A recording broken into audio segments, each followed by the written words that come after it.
Everyone. तो देखिए विधि और न्याय इस वीडियो से हम स्टार्ट करेंगे। तो यहाँ पे कुछ टॉपिक्स हैं जो हमें कवर करने हैं, जैसे आंध्र प्रदेश और विधान परिषद, निजी संपत्ति का एक मानवाधिकार, गर्भपात संबंधी नियम में बदलाव, दल बदल कानून की समीक्षा, कर्नाटक का अंधविश्वास विरोधी अधिनियम, ऐसे ही कुछ टॉपिक्स हैं यहाँ पे। तो ये सारे टॉपिक्स वन बाय वन करके हम कवर करेंगे। तो देखिए जो पहला टॉपिक है हमारा वो है आंध्र प्रदेश और विधान परिषद। ठीक है, देखते हैं क्या है। देखिए Andhra Pradesh and legislative council, जनवरी 2020 में आंध्र प्रदेश की जो विधानसभा है उसने राज्य विधान मंडल के उच्च सदन अर्थात विधान परिषद को काउंसिल को भंग करने के लिए एक प्रस्ताव पारित किया। इसके बाद राज्य सरकार यह प्रस्ताव संसद की स्वीकृति के लिए केंद्र सरकार के पास भेजेगी। बिना संसद की स्वीकृति के चीज़ें आगे नहीं बढ़ पाएंगी, इसलिए संसद की स्वीकृति आवश्यक है। यदि संसद के दोनों सदनों में यह प्रस्ताव बहुमत से पारित हो जाता है तो राज्य की विधान परिषद का विघटन हो सकता है। ठीक है, तो जो आपका अपर हाउस है वो विघटित हो सकता है। ऐसा कदम क्यों उठाया गया? तो देखिए दिसंबर 2019 में राज्य सरकार ने राज्य की 3 राजधानियां, ठीक है, कार्यकारी राजधानी विशाखापट्टनम, विधायी राजधानी अमरावती और न्यायिक राजधानी जो है कुर्नूल। एक बार फिर से देखिए, कार्यकारी राजधानी जो है वो विशाखापट्टनम होगी, विधायी राजधानी जो होगी वो अमरावती होगी और जो आपकी न्यायिक राजधानी होगी वो कर्नूल होगी। इसका प्रस्ताव पारित किया था।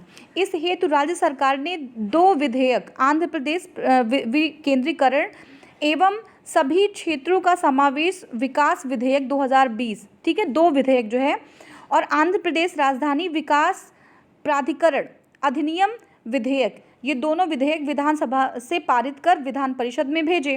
परंतु विधान परिषद में विपक्ष के इन दोनों विधेयकों पर मतदान से पहले इन्हें प्रवर समिति के पास भेजने की सिफारिश कर दी। तो 58 सदस्यों वाली आंध्र प्रदेश विधान परिषद में सत्तारूढ़ दल के पास मात्र 9 सीटें हैं, जबकि मुख्य विपक्षी दल के 28 सीटों के साथ बहुमत है। ठीक है, अब देखिए आंध्र प्रदेश विधान परिषद का जो इतिहास है वो क्या है। 1 जुलाई 1968 को राज्य में 90 सदस्यीय विधान परिषद का गठन हुआ। वर्ष 1984 में तत्कालिक राज्य सरकार ने विधान परिषद भंग करने का प्रस्ताव किया और संसद की सहमति से 31 मई 1985 को आंध्र प्रदेश का विधान परिषद भंग हो गया। फिर से क्या हुआ कि जुलाई 2004 में पुनः विधान परिषद के गठन का प्रस्ताव किया गया।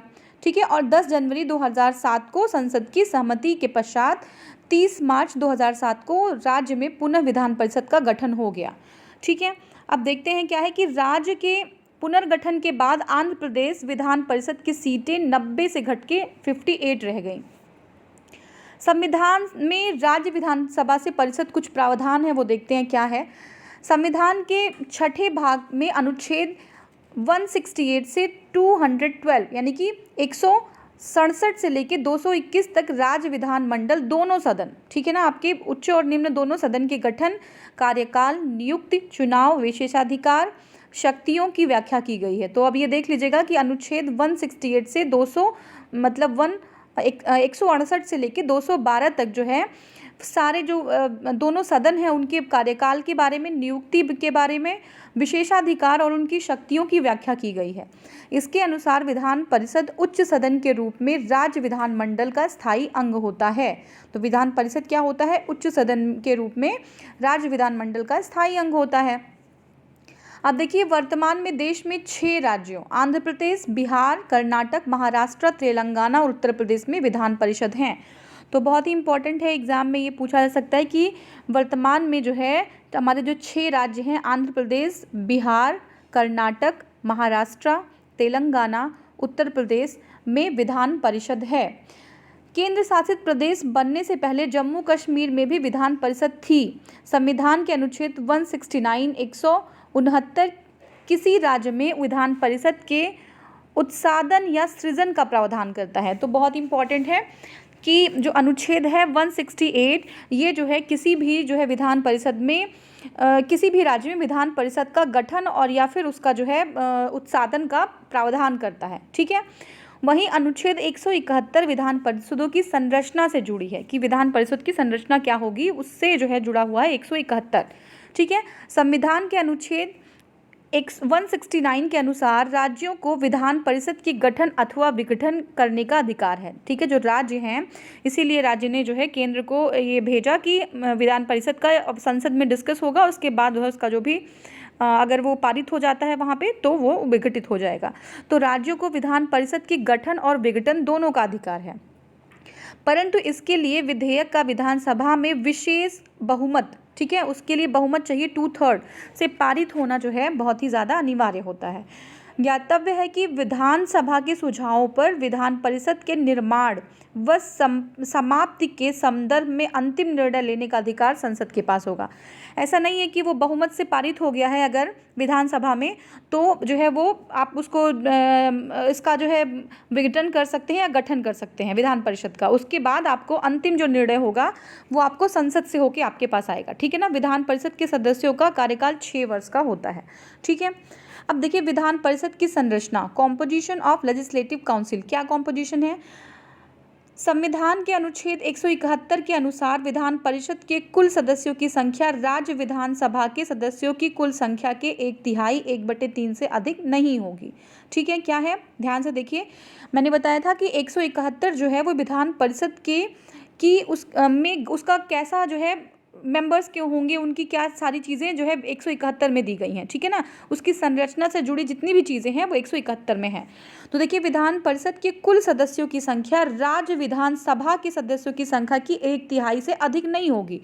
ठीक है, राज्य विधानसभा में जितने हैं उसका 1/3 जो है वो है विधान परिषद में, उससे कम हो सकता है, उससे ज़्यादा नहीं होगा। किंतु यह सदस्य की संख्या 40 से कम भी नहीं होनी चाहिए, तो 1/3 से ज़्यादा नहीं होनी चाहिए और 40 से जो है कम नहीं होनी चाहिए। राज्यसभा की ही तरह विधान परिषद के सदस्य का निर्वाचन प्रत्यक्ष चुनाव द्वारा नहीं होता है। ठीक है, जो राज्यसभा है उसी की तरह विधान परिषद के जो सदस्य हैं उनका निर्वाचन प्रत्यक्ष चुनाव द्वारा नहीं होता है। ठीक है, डायरेक्ट जो है इलेक्शन उसके लिए नहीं होता है। नेक्स्ट हमारा है, ये क्लियर हुआ टॉपिक। अब देखिए कि अब एक बार ये देख लेना है आपको कि 6 राज्य हैं जहाँ पे विधान जो है आपकी परिषद है, कहाँ कहाँ पे है? आंध्र प्रदेश, बिहार, कर्नाटक, महाराष्ट्र, तेलंगाना, उत्तर प्रदेश। ठीक है, एक बार रिवीजन करते हैं।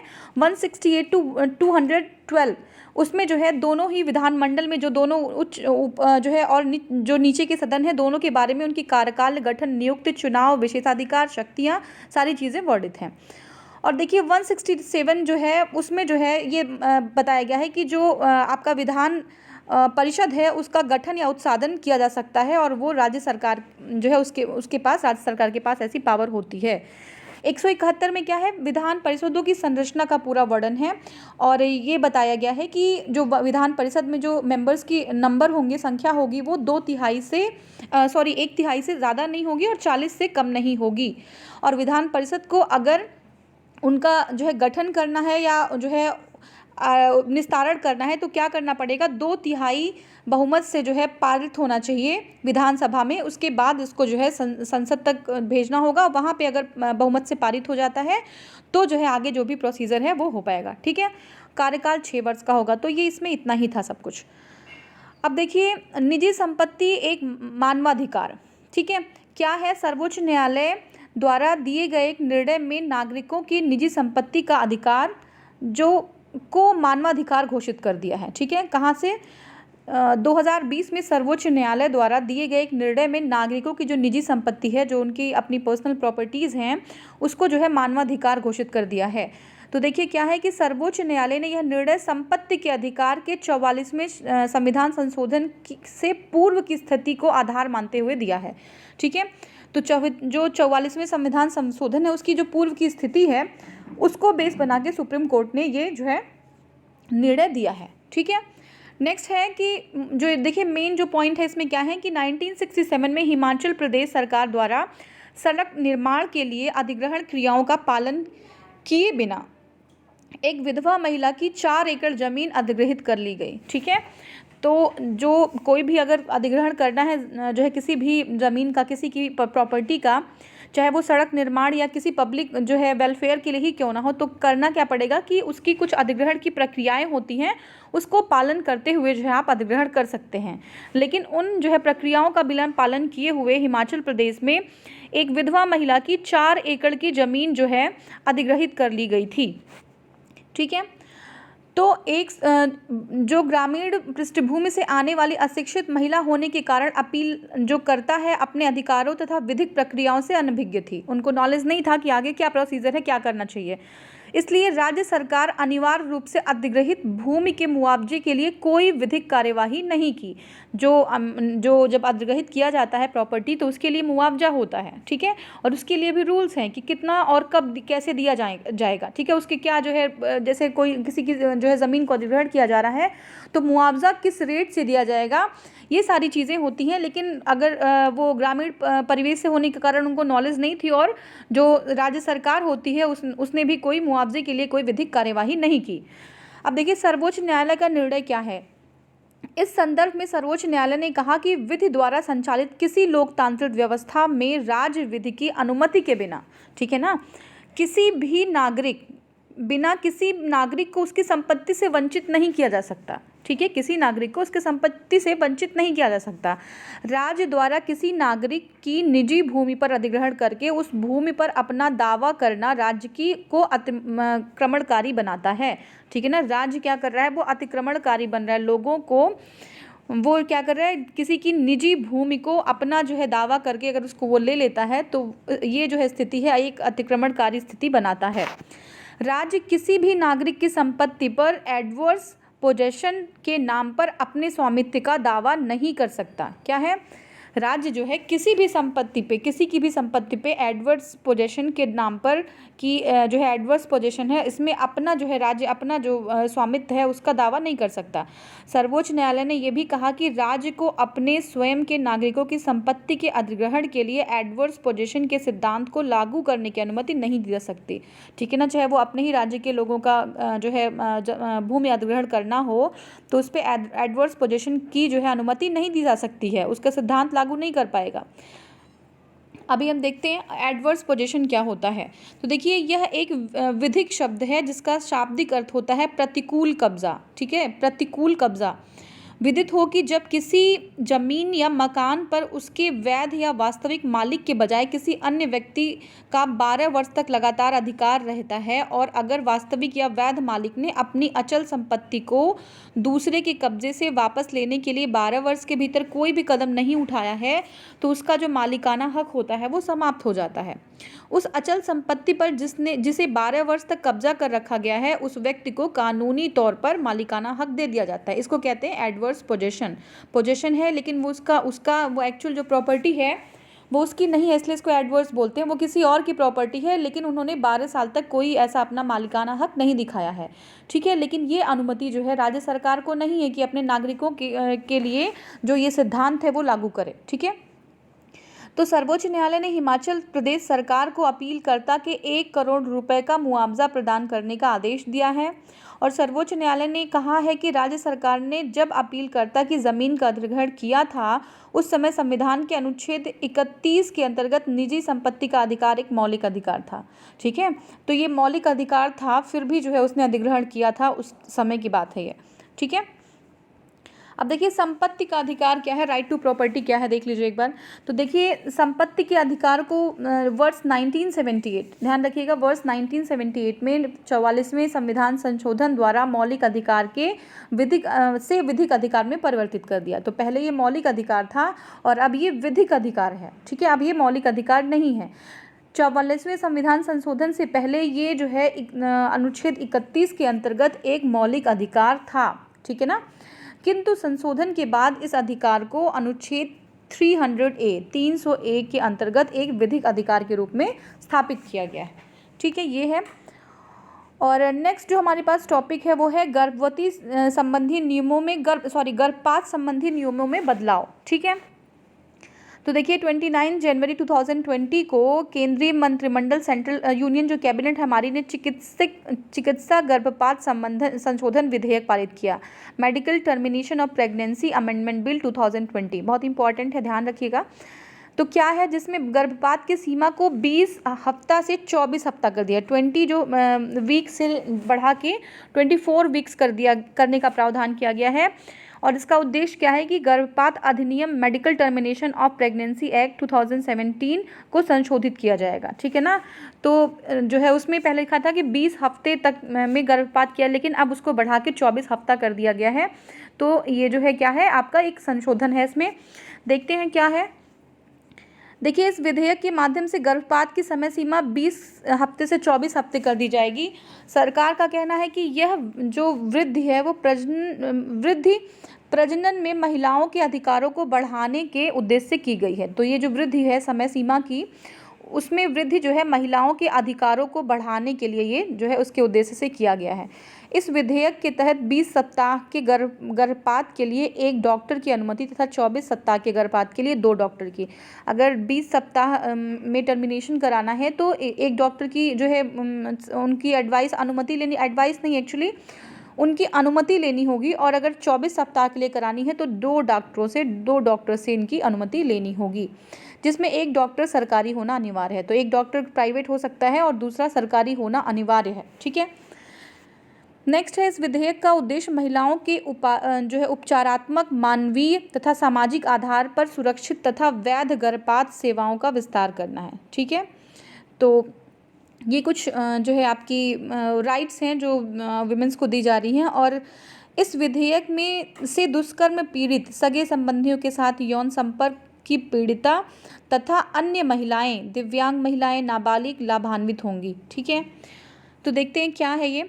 स्वास्थ्य एवं परिवार कल्याण मंत्रालय ने महिलाओं को सुरक्षित गर्भपात सेवाएं उपलब्ध कराने और चिकित्सा क्षेत्र में प्रौद्योगिकी के विकास को ध्यान में रखते हुए विभिन्न हितधारकों और मंत्रालयों के साथ एक वृहद विचार विमर्श के बाद जो गर्भपात कानून है उसमें संशोधन किया है, ठीक है। तो हमने बताया कि ये जो विधेयक है वो ऐसी महिलाएं जिनके साथ जो है इस तरीके का कोई घटना घटी हो या सगे संबंधी के साथ कोई जो है इस तरीके की घटना हो, या अन्य महिलाएं जो दिव्यांग हों या नाबालिग महिलाएं हों, तो उससे जो है ये लाभान्वित होंगी, ठीक है। मंत्रालय के साथ वृहद बातचीत जो है विमर्श हुआ और उसके बाद ये संशोधन का प्रस्ताव किया गया है। तो अभी देखिए कि हाल के दिनों में ही न्यायालय के कई याचिकाएं दायर की गई हैं, जिसमें भ्रूण संबंधी विषमताओं या महिला के साथ यौन हिंसा के कारण गर्भधारण के आधार पर मौजूदा स्वीकृति सीमा है, उस सीमा से अधिक अवधि पर गर्भपात कराने की अनुमति मांगी गई थी, ठीक है ना। तो ये चीज़ हमारा इशू था। नेक्स्ट है दल बदल कानून की समीक्षा, ठीक है, review of anti defection law. तो देख लेते हैं क्या है दल बदल कानून की समीक्षा। हाँ,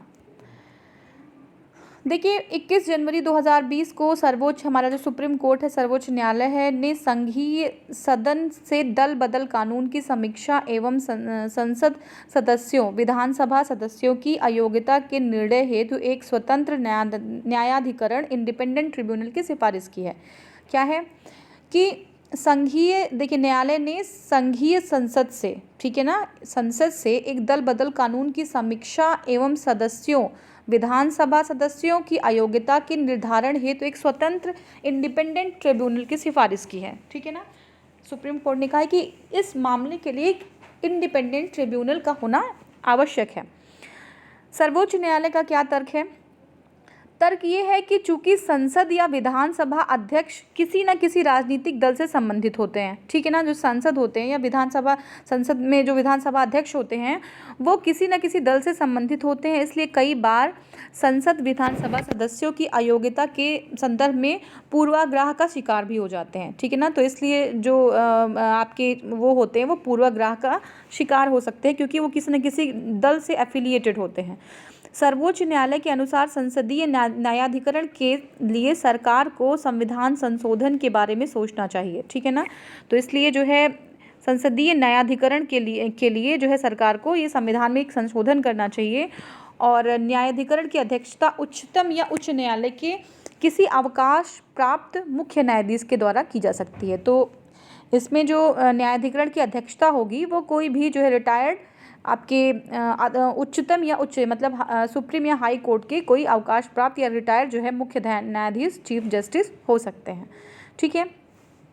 अब देखिए एंटी डिफेक्शन लॉ क्या है। भारत के संविधान में 52वें 52nd संशोधन द्वारा 1985 में 10वीं अनुसूची में दल बदल विरोधी कानून एंटी डिफेक्शन लॉ की व्यवस्था की गई है। कहाँ पे की गई है? 22वें संविधान संशोधन के द्वारा 1985 में, कब? 22वें संविधान संशोधन के द्वारा 1985 में 10वीं अनुसूची में दल बदल कानून की व्यवस्था की गई है। ठीक है, इस कानून के तहत संसद विधानसभा के सदस्यों को निम्नलिखित स्थितियों के मद्देनजर संसद या विधानसभा का अध्यक्ष अयोग्य घोषित कर सकता है। तो ये जो अयोग्यता घोषित करने का जो अधिकार है वो संसद या विधानसभा के अध्यक्ष का है।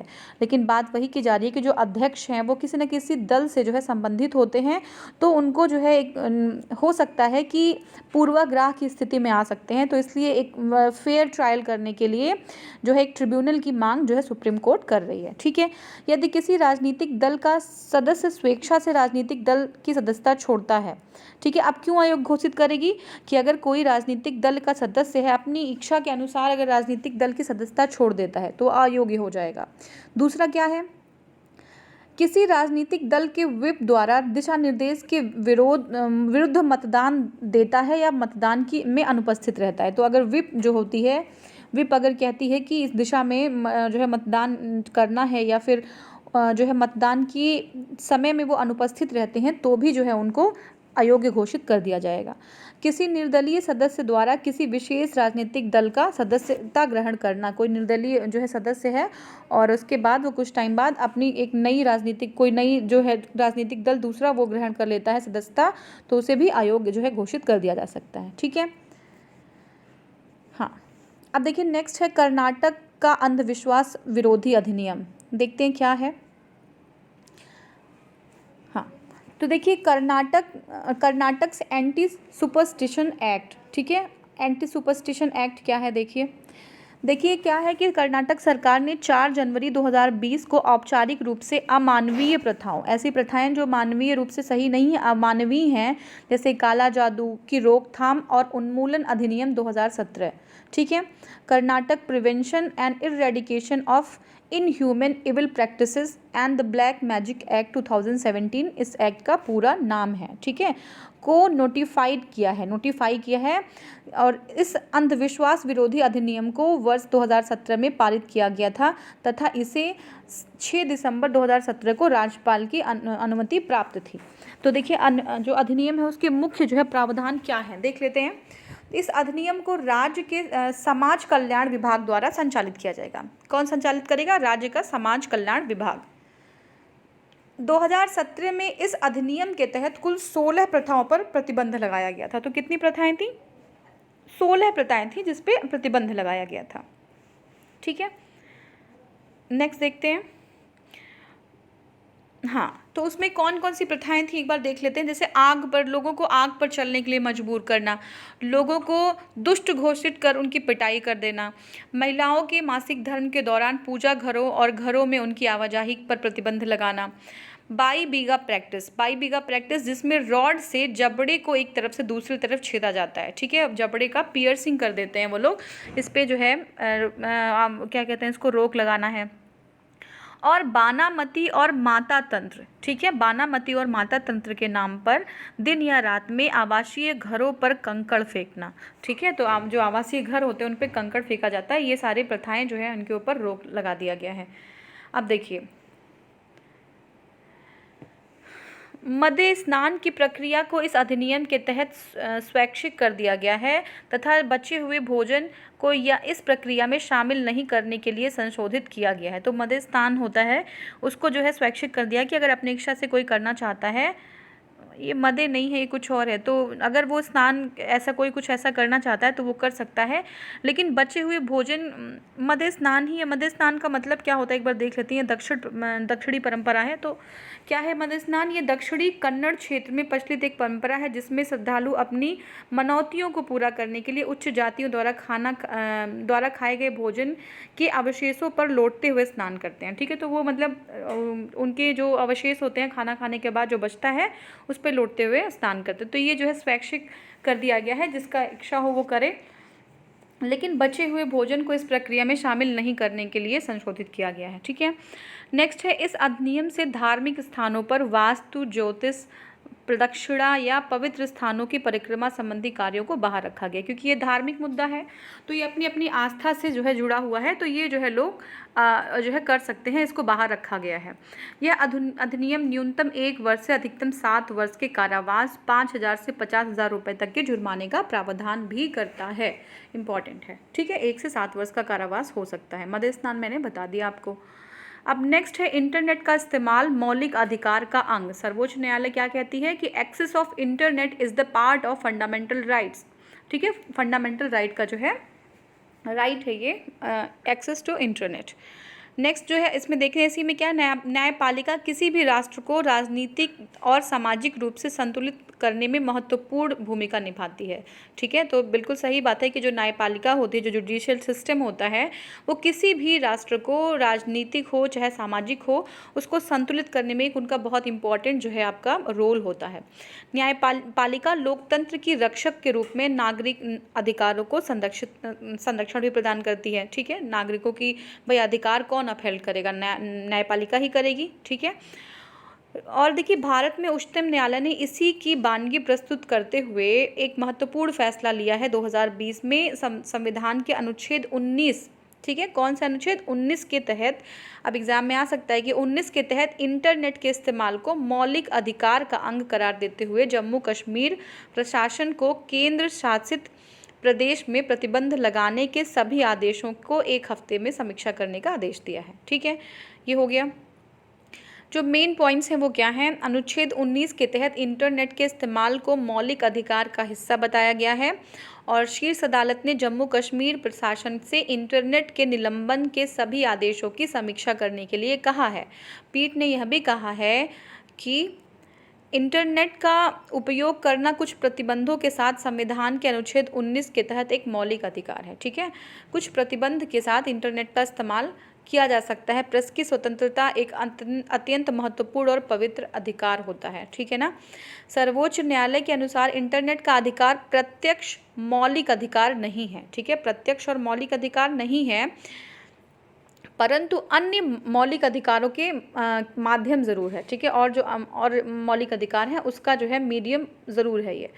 कश्मीर में लगे प्रतिबंधों को लेकर न्यायालय ने कहा है कि अभिव्यक्ति की स्वतंत्रता और असहमति जताने वाले किसी विचार को दबाने के लिए धारा 144 CRPC का इस्तेमाल अनिश्चित काल तक नहीं किया जा सकता। ठीक है ना, किसी की भी अभिव्यक्ति की स्वतंत्रता और उसकी असहमति को जताने के लिए और उस चीज़ को दबाने के लिए धारा 144 CRPC का इस्तेमाल अनिश्चित काल के लिए जो है नहीं किया जाएगा। न्यायालय ने कहा कि मजिस्ट्रेट को निषेधाज्ञा जारी करते समय इस पर विचार करना चाहिए और आनुपातिकता के सिद्धांत का पालन करना चाहिए। ठीक है, अब देखिए क्या है, इंटरनेट को प्रतिबंधित करने हेतु सूचना और प्रौद्योगिकी आपराधिक प्रक्रिया 1973 CRPC 1973 तथा टेलीग्राफ एक्ट 1985 के माध्यम से इंटरनेट सेवाओं को प्रतिबंधित किया जाता रहा है। ठीक है, अब देखिए 5 अगस्त 2019 को पूर्ववर्ती जम्मू कश्मीर के से संविधान के अनुच्छेद 370 के तहत मामला विशेष दर्जा वापस लिए जाने के बाद जो है केंद्र सरकार ने क्या किया, इस फैसले को चुनौती देते हुए दायर विभिन्न याचिकाओं पर सुनवाई करते हुए शीर्ष न्यायालय ने यह फैसला दिया है। अब एक बार हम देख लेते हैं कि जो हमारा आर्टिकल 19 है वो क्या है। मूल संविधान में 7 तरह की स्वतंत्रता उल्लेखित है। ठीक है, और अब सिर्फ 6 है, क्योंकि संपत्ति का अधिकार हमने देखा 300A में कर दिया गया है। तो देखिए 19 जो A है वो क्या है, बोलने की स्वतंत्रता। 19B क्या है, शांतिपूर्वक बिना हथियारों के एकत्र होने की, पहले तो बोलने की स्वतंत्रता, फिर एकत्र होने की स्वतंत्रता बिना हथियार के। और 19C क्या है, संघ बनाने की स्वतंत्रता। 19D क्या है, किसी देश के किसी भी क्षेत्र में आवागमन की स्वतंत्रता। 19E क्या है, देश के किसी भी क्षेत्र में निवास करने और बसने की स्वतंत्रता। 19F क्या है, संपत्ति का अधिकार। और 19G क्या है, कोई भी व्यापार एवं जीविका चलाने की स्वतंत्रता। ठीक है, तो ये आपको ध्यान रखना है। पहले तो बोलने की स्वतंत्रता है, फिर बिना हथियार के जो है एकत्रित होने की स्वतंत्रता है, फिर C में है संघ बनाने की स्वतंत्रता, D में है जो है ट्रैवल करने की स्वतंत्रता, आवागमन की स्वतंत्रता। ई में क्या है, किसी भी क्षेत्र में निवास करने और बसने की स्वतंत्रता। और 19F क्या है, संपत्ति का जो है अधिकार। ठीक है, 19F संपत्ति का अधिकार, लेकिन अब वो बाहर कर दिया गया है। 19G क्या है, कोई भी व्यापार एवं जीविका चलाने की स्वतंत्रता। ठीक है, व्यापार या जीविका चलाने की स्वतंत्रता 19G में है। अब देखिए नेक्स्ट हमारा है 22वें विधि आयोग के गठन को मिली मंजूरी। जो 22वां approval granted for the constitution of 22nd judicial commission. देखिए क्या है ये, त्वरित प्रसंग क्या है देख लेते हैं। केंद्र सरकार द्वारा 19 फरवरी 2020 को 22वें विधि आयोग के गठन की मंजूरी प्रदान कर दी गई है। ठीक है, केंद्रीय मंत्रिमंडल ने फैसला किया है कि इसका गठन 3 वर्षों के लिए किया जाएगा। विधि आयोग जो है उसका गठन जो है 3 वर्षों के लिए किया जाएगा। 21वें विधि आयोग की स्थापना 2015 में की गई थी। ठीक है, अब 22वें विधि आयोग की बात की जा रही है। 21वें विधि आयोग की जो स्थापना है 2015 में की गई थी, जिसका कार्यकाल जो है 31 अगस्त 2018 को समाप्त हो गया। देखिए 22वें विधि आयोग में एक पूर्वकालिक अध्यक्ष, ठीक है, पूर्वकालिक अध्यक्ष और 4 पूर्वकालिक सदस्य होंगे।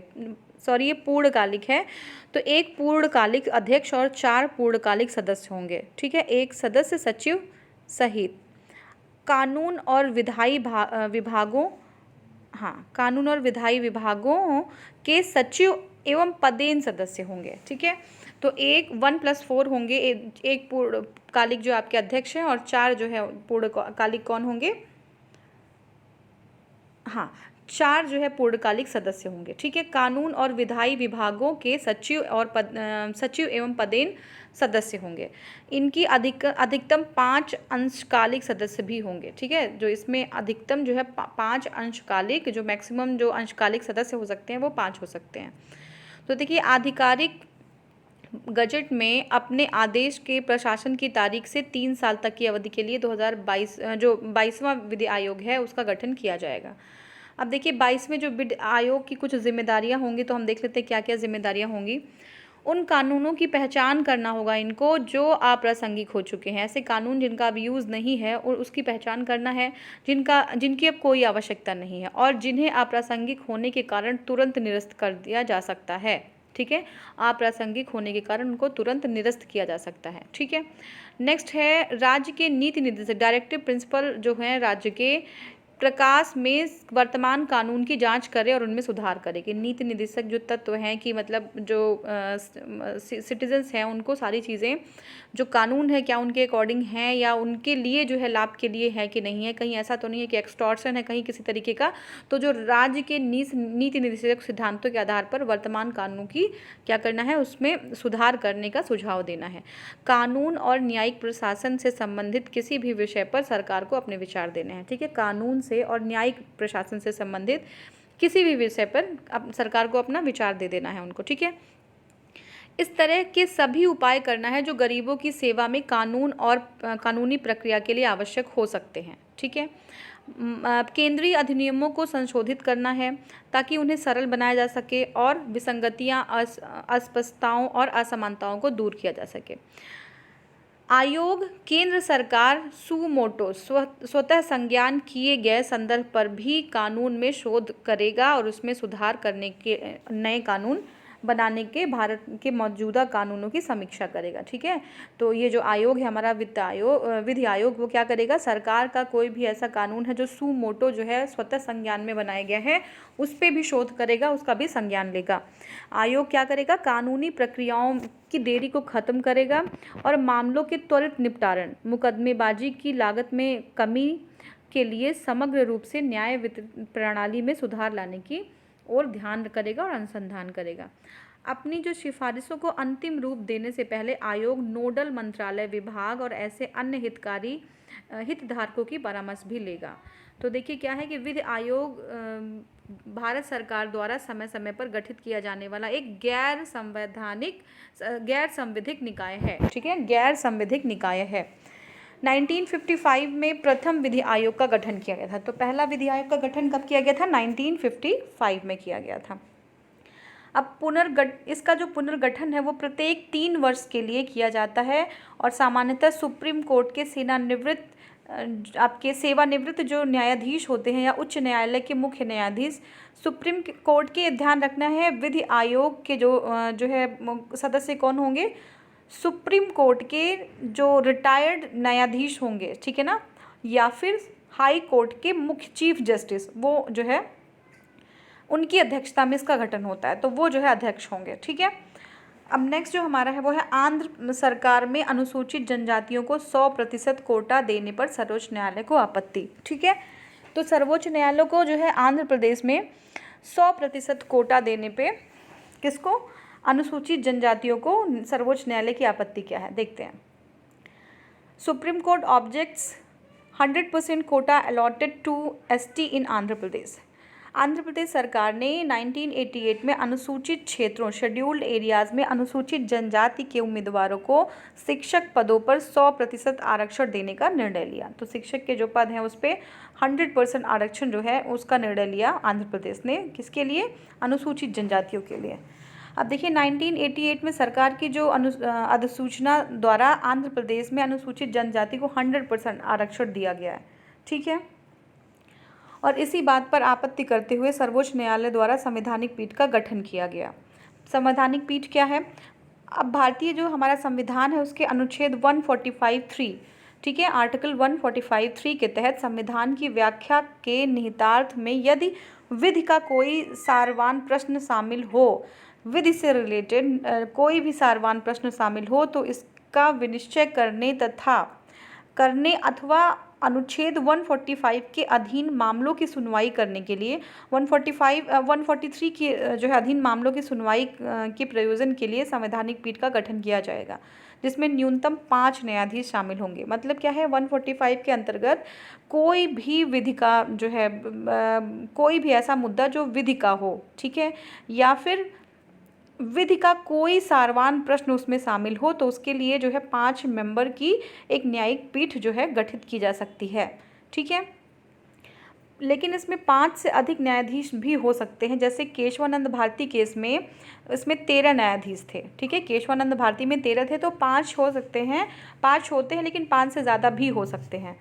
तो सुप्रीम कोर्ट जो है आपत्ति उठाने का क्या अधिकार है, देखते हैं। न्यायाधीश अरुण मिश्रा, इंदिरा बनर्जी, विनीत शरण, M.R. शाह तथा अनिरुद्ध बोस ने इस आधार पर आंध्र प्रदेश सरकार के फैसले पर ऐतराज़ जताया है कि यह 100% जो कोटा है छात्रों या शिक्षकों को लाभ पहुंचाएगा तथा आंध्र सरकार को इस बाबत यह पता लगाने हेतु एक अधिक अध्ययन करने की मांग की जो यह प्रदर्शित करे कि आरक्षण के लाभ समाज के ज़रूरतमंद तबके को ही मिला है कि नहीं, तबके को मिल पाया है कि नहीं, ठीक है ना। तो इसके लिए जो है इन लोगों ने इस आधार पर आंध्र प्रदेश सरकार के फैसले पर ऐतराज़ जताया है, ठीक है, कि जो 100% कोटा मिला है शिक्षकों और छात्रों को लाभ पहुंचाएगा, लेकिन आंध्र प्रदेश सरकार को ये पता होना चाहिए कि उनको जो है समाज को जिसके लिए आरक्षण किया गया है उनके ज़रूरतमंद जो तबके हैं उनको लाभ मिल पाया है कि नहीं, ठीक है। अब देखिए सार्वभौमिक विवाह योग्य आयु निर्धारण संबंधी कार्यदल, task force for determination of universal marriageable act, ठीक है, क्या है, केंद्र सरकार द्वारा हाल ही में दिल्ली उच्च न्यायालय में सार्वभौमिक विवाह योग्य आयु के प्रश्न पर दायर एक याचिका को संज्ञान में लेकर इस विषय पर गहन विश्लेषण हेतु एक विशेष कार्यदल गठन किया गया है, ठीक है। क्या है, देखिए इसमें महिलाओं के लिए विवाह योग्य न्यूनतम आयु की समीक्षा करने के साथ ही मातृत्व स्वास्थ्य पर इसके निहितार्थों का अध्ययन करेगा एवं 6 माह के भीतर अपनी सिफारिशें जो है सरकार को प्रस्तुत कर देगा। कि देखिए मैरिजेबल जो लिमिट जो एज होनी चाहिए, न्यूनतम एज वो कितनी होनी चाहिए, साथ में मातृत्व जो स्वास्थ्य है उस पर क्या इफ़ेक्ट पड़ेगा उस न्यूनतम एज का, तो इसके लिए जो है एक जो कार्यदल जो गठन किया गया है वो जो अपनी रिपोर्ट है सरकार को जो है 6 महीने के भीतर प्रस्तुत कर देगा, ठीक है।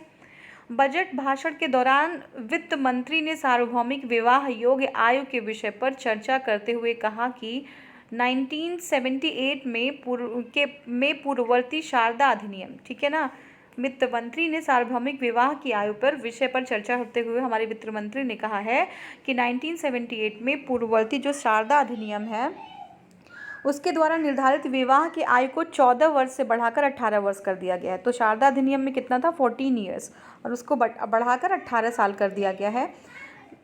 आधुनिक समय में सामाजिक, राजनीतिक, आर्थिक स्तर पर भारत तेजी से प्रगति कर रहा है।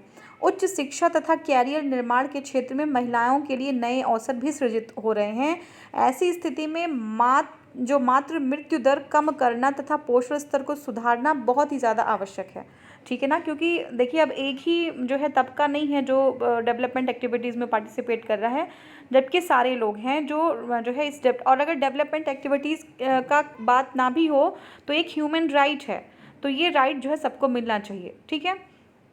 याचिका में दावा किया गया है कि पुरुषों और महिलाओं के विवाह की न्यूनतम आयु में अंतर रूढ़िवादी पितृसत्तात्मक मान्यताओं पर आधारित था और इसकी कोई वैज्ञानिक इसका साक्ष्य नहीं है। ठीक है ना, कि जो उसमें डिफरेंस है कि लड़कों के लिए जो है लड़कियों के 18 साल, लड़कियों के लिए 21 साल, तो वो एज डिफरेंस है ही क्यों। तो ये जो है एक रूढ़िवादी जो है पितृसत्तात्मक जो मानसिकता है, ये विचारधारा है, ऐसा जो है इसका कोई वैज्ञानिक साक्ष्य नहीं मिला है कि लड़की की एज छोटी होनी चाहिए या किसी पर्टिकुलर जो है जो लड़के हैं उनकी एज बड़ी होनी चाहिए, ये कोई ऐसा वैज्ञानिक साक्ष्य नहीं है। याचिका में महिलाओं के विवाह हेतु निर्धारित 18 वर्ष की आयु का विरोध किया गया है और उसे पुरुषों हेतु निर्धारित आयु के समान करने की मांग की गई है, कि 18 से जो है इंक्रीज़ करके उसको भी 21 करने की मांग की गई है। ठीक है। अब देखिए ऐतिहासिक जो पृष्ठभूमि है वो क्या है। नेटिव मतलब देशी नेटिव विवाह अधिनियम, नेटिव मैरिज एक्ट विवाह सुधार की दिशा में प्रथम प्रयास था। तो जो नेटिव मैरिज एक्ट था वो विवाह जो है सुधार की दिशा में प्रथम प्रयास था।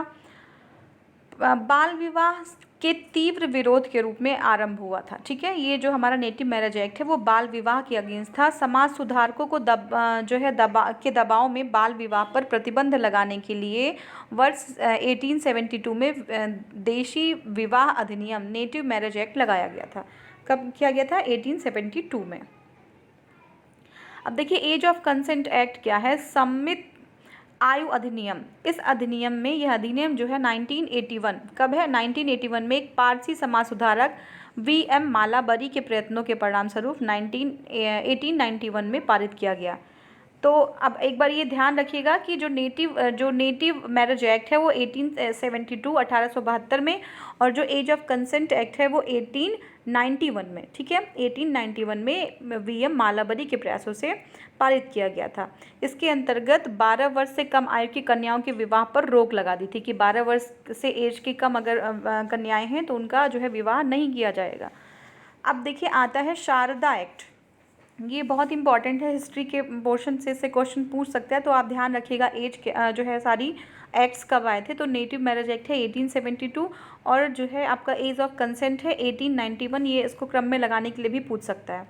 तो देखिए शारदा एक्ट क्या है, इससे क्या है कि अधिनियम समाज जो सुधारक हरविलास शारदा एक जो है राजस्थान के एक व्यक्ति थे, हरविलास शारदा, उनके अथक प्रयासों से 1930 में पारित किया गया। ठीक है, तो ये 1930 में पारित किया गया, जिसके तहत 18 वर्ष से कम आयु के बालक, जो 18 वर्ष से कम आयु के बालक हैं और 14 वर्ष से कम आयु की बालिकाओं का विवाह जो है अवैध माना जाएगा, अवैध घोषित कर दिया जाएगा। ठीक है, ये 1930 में आया था और कौन लाया था, हरविलास शारदा। ठीक है, नेक्स्ट हमारा है बाल विवाह निरोधक संशोधन अधिनियम। तो ये अधिनियम बाल विवाह करने वालों को के विरुद्ध दंड का प्रावधान करता है। ठीक है, नेक्स्ट हमारा है बाल विवाह प्रतिषेध अधिनियम 2006। इसमें जो है प्रगतिशील बाल विवाह प्रतिषेध अधिनियम द्वारा इस प्रथा को रोकने की दिशा में काम किया गया है। इसके अंतर्गत 21 वर्ष से कम आयु के पुरुष और 18 वर्ष से कम आयु की महिला के विवाह को बाल विवाह के रूप में परिभाषित किया जाएगा। जो अगर कोई 21 वर्ष का कोई अगर पुरुष है और 18 वर्ष से कम की महिला है और ऐसी स्थिति में उनका विवाह होता है तो उसको बाल विवाह में परिभाषित किया जाएगा, जिसके लिए कुछ दंड का प्रावधान है। ठीक है, अब देखिए वैज्ञानिक प्रावधान क्या है। वर्तमान में पुरुषों और महिलाओं के लिए विवाह योग्य न्यूनतम आयु 21 से 18 वर्ष निर्धारित किया गया है। ठीक है, कितनी, 21 से 18 वर्ष निर्धारित की गई है। अब देखिए विवाह की न्यूनतम आयु, जो न्यूनतम जो मिनिमम एज होनी चाहिए, ठीक है ना, वो एज ऑफ मैगोनिटी से भिन्न है, जो लिंग के तटस्थ है। ठीक है ना। देखिए, इंडियन जो मेजॉरिटी एक्ट है 1875 के अनुसार एक व्यक्ति 18 वर्ष की आयु में वयस्कता प्राप्त कर लेता है, मतलब वो एडल्ट हो जाता है, वयस्क हो जाता है, ठीक है ना, 18 वर्ष की एज में। तो 21 जो है मेल के लिए किया गया है और 18 फीमेल के लिए किया गया है, लेकिन 18 वर्ष में अगर वो एडल्ट हो जाता है तो या तो फिर 21 फीमेल के लिए भी हो या फिर 18 अगर करना है तो मेल के लिए भी हो जाए। तो ये सारे जो है यहाँ पे मुद्दे हैं, ठीक है। नेक्स्ट हमारा है पुलिस कमिश्नरी सिस्टम। क्या है पुलिस कमिश्नरी सिस्टम? देखिए, हाल में ही उत्तर प्रदेश सरकार ने राज्य के 2 महानगरों लखनऊ और नोएडा में पुलिस कमिश्नरी प्रणाली लागू करने की घोषणा की है। कहाँ कहाँ पे? लखनऊ में और नोएडा में। इस प्रणाली के प्रत्येक बल का नेतृत्व एडिशनल डायरेक्टर जनरल स्तर का ऑफिसर करेगा। जो नेतृत्व है जो वहाँ की, वो कौन करेगा? एडिशनल डायरेक्टर स्तर का कोई ऑफिसर करेगा। अब क्या है कि उत्तर प्रदेश में यह पहला अवसर है जब किसी शहर में कमिश्नरी व्यवस्था लागू की जा रही है, ठीक है। तो पहली बार जो है उत्तर प्रदेश में कमिश्नरी व्यवस्था लागू की जा रही है। तो हमें देखना है कि कमिश्नरी व्यवस्था है क्या। तो देखिए, कमिश्नरी सिस्टम से अभिप्राय है कि उसका अभिप्राय क्या है कि ऐसा कोई क्षेत्र जिसकी निगरानी पुलिस कमिश्नर ऑफ पुलिस कर रहा हो, उसके द्वारा की जा रही हो, ना कि पुलिस अधीक्षक द्वारा। तो जो सुप्रिटेंडेंट ऑफ पुलिस हैं, एसपी हैं, वो निगरानी नहीं करेंगे, बल्कि कमिश्नर ऑफ पुलिस जो है निगरानी करेगा, ठीक है। पुलिस राज्य सूची का विषय है, तो ये आपको ध्यान रखना है। पुलिस जो है आपके सेंट्रल का नहीं बल्कि स्टेट सब्जेक्ट है। क्या है? राज्य सूची का विषय है। राज्य सरकार किसी शहर को पुलिस कमिश्नरी 2 तरीके से अधिसूचित कर सकती है। अब जो कोई भी स्टेट है, अगर वो जो पुलिस किसी भी शहर को पुलिस कमिश्नरी 2 तरीके से अधिसूचित कर सकती है। पहली तो है नोटिफिकेशन और दूसरा है बिल, ठीक है। अधिसूचना के रूप में, अगर नोटिफिकेशन के रूप में देखा जाए तो एग्जीक्यूटिव ऑर्डर को, यानी कि कार्यकारी आदेश को बाद में विधानसभा से मंजूर करना होता है। और उत्तर प्रदेश सरकार ने कमिश्नरी व्यवस्था लागू करने के लिए अधिसूचना के तरीकों को अपनाया है।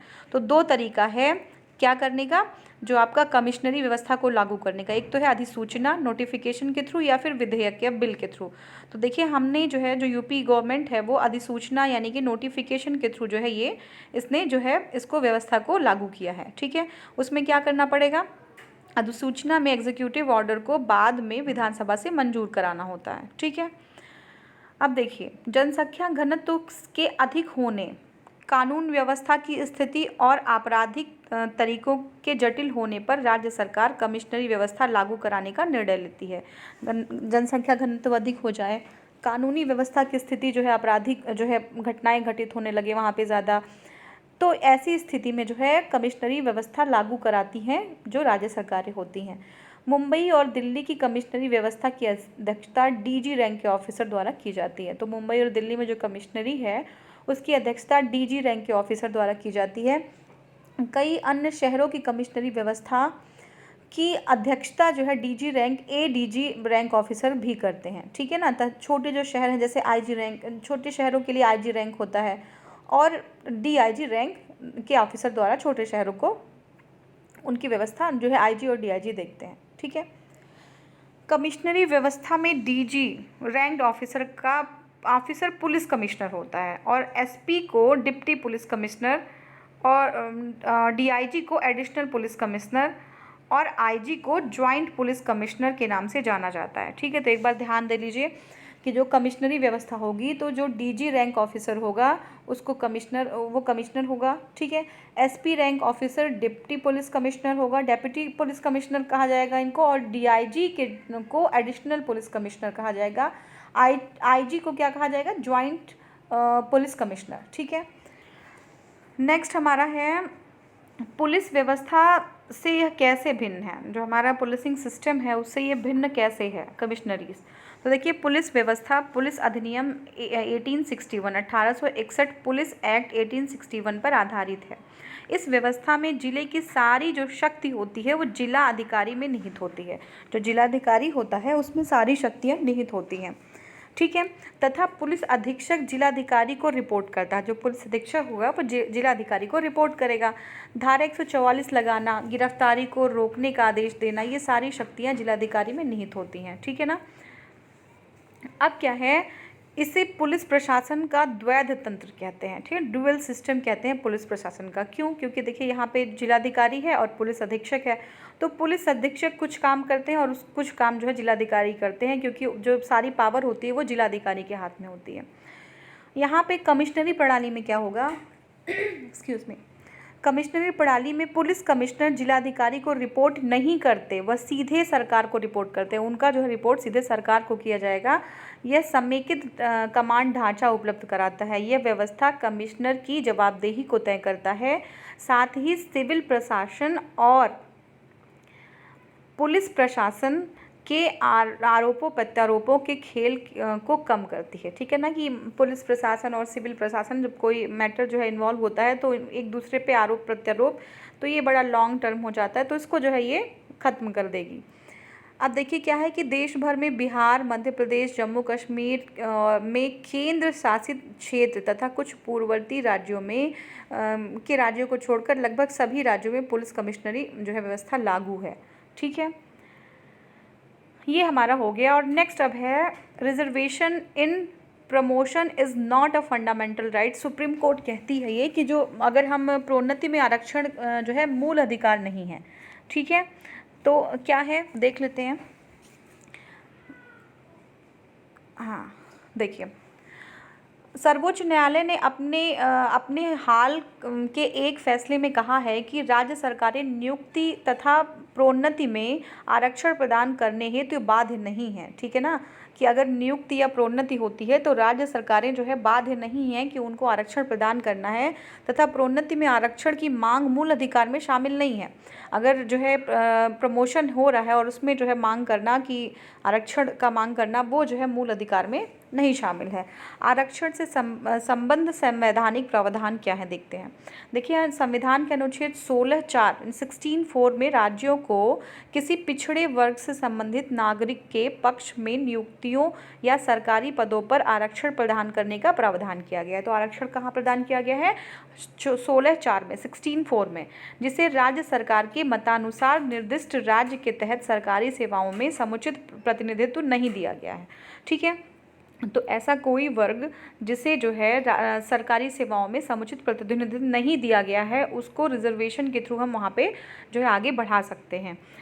तो अब रिजर्वेशन को लेके बहुत सारे डिबेट है, लेकिन ठीक है, अगर जो कोई ऐसा ग्रुप है जो है अभी मेन स्ट्रीम में नहीं आ पाया है, तो रिजर्वेशन के थ्रू हम उनको मेन स्ट्रीम में लाना जो है, ये देखिए एक तरीके का राइट भी है कि उनको जो है मेन स्ट्रीम में हर किसी को आने का जो है अधिकार है, हर किसी को जो है उस लेवल पे जाने का अधिकार है। अगर कभी ऐसा है कि वो किसी कारणवश वो अगर पिछड़ी जातियों में है तो उनको आगे जो है ले जाने का अधिकार है, जाने का अधिकार है, और राज्य सरकार को ऐसा जो है नियम भी बनाना चाहिए। लेकिन रिजर्वेशन, देखिए रिजर्वेशन अगर बहुत टाइम तक 10 ईयर्स तक लागू किया गया और उसके बाद ये कंटिन्यू चलता जा रहा है, तो क्या हो रहा है कि एक कहीं ना कहीं लोगों को पंगु बना देता है रिजर्वेशन। ठीक है, तो ये भी हो जाता है। अब देखते हैं आगे क्या है।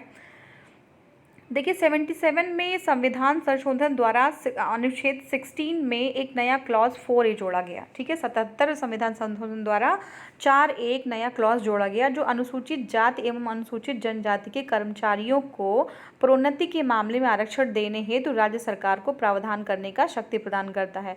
कि अगर प्रोन्नति करना है, प्रमोशन करना है, तो उसमें जो है राज्य सरकार 4A के तहत 4A के तहत जो है राज्य सरकार प्रोन्नति जो है में आरक्षण प्रदान कर सकती है। ठीक है, यदि राज्य सरकार यह महसूस करे कि जो है उन्हें सरकारी सेवाओं में पर्याप्त रूप से प्रतिनिधित्व नहीं मिला है, तो ऐसा जो है इस केस में राज्य सरकार जो है उनको प्रमोशन में भी रिजर्वेशन दे सकती है।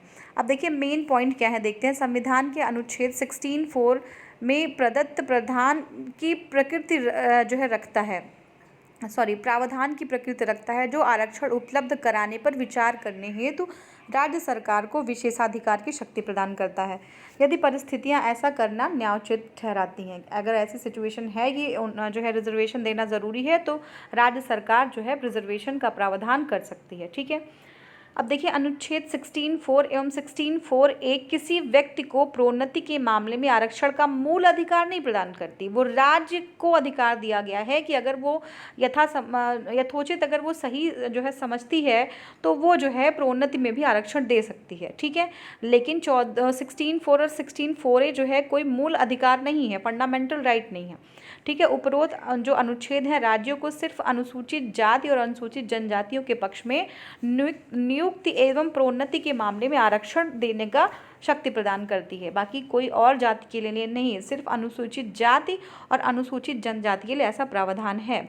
यदि राज्य के मतानुसार इन्हें उस राज्य की सरकारी सेवाओं में समुचित प्रतिनिधित्व नहीं मिला है, ठीक है, उनका रिप्रेजेंटेशन नहीं है, तो देखिए क्या है, राज्य सरकारों को आरक्षण देने के संबंध में प्रावधान करने का विशेषाधिकार है यदि परिस्थितियां ऐसा न्यायोचित ठहराती हों, ठीक है। हालांकि यदि कोई राज्य अपने विशेषाधिकार का प्रयोग करना चाहता है तथा प्रोन्नति में आरक्षण का प्रावधान करे तो उसे सर्वप्रथम क्या करना है, सार्वजनिक सेवाओं में किसी वर्ग या समुदाय के अपर्याप्त प्रतिनिधित्व का प्रदर्शन करने हेतु प्रमाणित आंकड़े जो है एकत्र करने होंगे। अगर वो पदोन्नति में जो है आपका आरक्षण देना चाहती है तो ये प्रमाण देना होगा कि वो किसी भी जो आपकी कोई पर्टिकुलर एरिया जिस सेक्टर में जहाँ पे पदोन्नति दी जा रही है वहाँ पे जो है उनका रिप्रेजेंटेशन नहीं है, ठीक है। नेक्स्ट देखते हैं, उसी में देखिए आरक्षण का अनुमोदन न्यायिक समीक्षा के अधिकार पर के आधार पर। देखिए यदि राज्य सरकार किसी विशेष सार्वजनिक पद पर प्रोन्नति में अनुसूचित जाति जनजाति वर्ग के लोगों को आरक्षण देने के फैसले को चुनौती देती है तो राज्य सरकार को अदालत में यह साबित करना होगा कि आरक्षण आवश्यक था तथा इससे प्रशासनिक क्षमता प्रभावित नहीं होगी, ठीक है ना।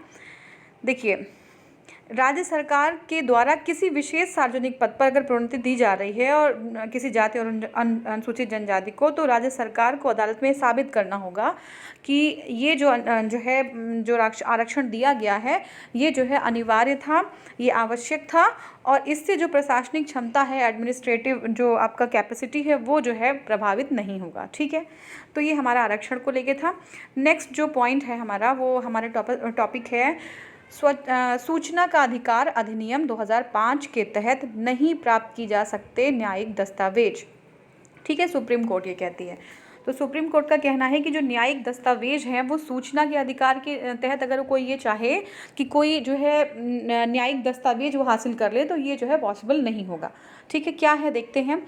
हाल में सर्वोच्च न्यायालय की एक पीठ द्वारा यह फैसला किया गया है कि न्यायिक दस्तावेजों जैसे निर्णय की कॉपी और याचिकाओं से संबंधित जानकारी आदि को सूचना के अधिकार अधिनियम 2005 के तहत प्राप्त नहीं किया जा सकता। कौन कौन से अधिकार को, निर्णय की कॉपी है ना, कोई जो है जुडिशियल आपका जो है डिसीजन है या फिर क्या है याचिकाओं से संबंधित कोई जानकारी, तो ये जो है नहीं प्राप्त हो पाएगी 2005 के अंतर्गत, ठीक है।